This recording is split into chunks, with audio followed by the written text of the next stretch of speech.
Here at Christian Revival Church, we believe that our youth are called to be the difference makers in their generation. Influencers who stand in integrity, creativity, and lead righteous lives that point to Jesus. Coming up on The Drift today, we sit down with some of our youth as they talk about what it means to be part of CRC Takeover Generation X. And then later on, we hear the impact our new sermon series by Pastor Tabo called Decree is having on our entire church in this week's Word Up. All of this coming up now.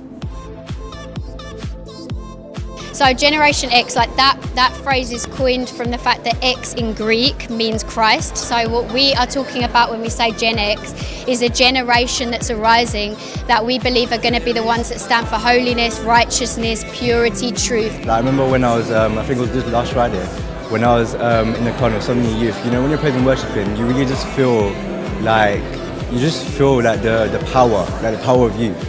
And trust me, youth are going to change the game. Like the next generation, I can't explain, they're going to be world changers, world shakers. Amen. Like me being a 16-year-old, being a part of so many youth is just crazy.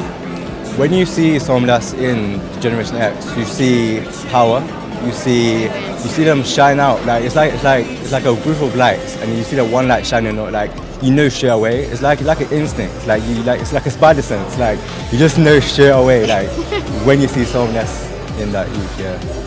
Ultimately, like what we see, they rise up like an army and they take responsibility for their life. They don't shirk responsibility, they take up responsibility, and they go and they empower others to become like Christ, to walk in holiness and principle, so that we see Christian morals and values enter into the fabric of our society again. We want to see morals change. We want to ultimately see the world, the next generation of church planters, the next generation of leaders, people in authority that have a Christ-like quality. That's what we want.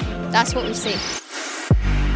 Okay, so Pastor Tabu carried on his series on Decree, and he spoke about you need to have authority and dominion. What's the one thing from this series and from today's service that you've taken? I think what I thought is that you can have authority but not dominion. And the reason you don't have dominion is you're not obedient, you're not doing the right things. So you're not praying in the Spirit, you're not reaching out, you're not obeying the Great Commission, going out and discipling. And he said, discipling isn't just a good suggestion; it's a command. I come to church to receive the word from the pastor, because every word that he speaks is the truth, because it's written from the Bible.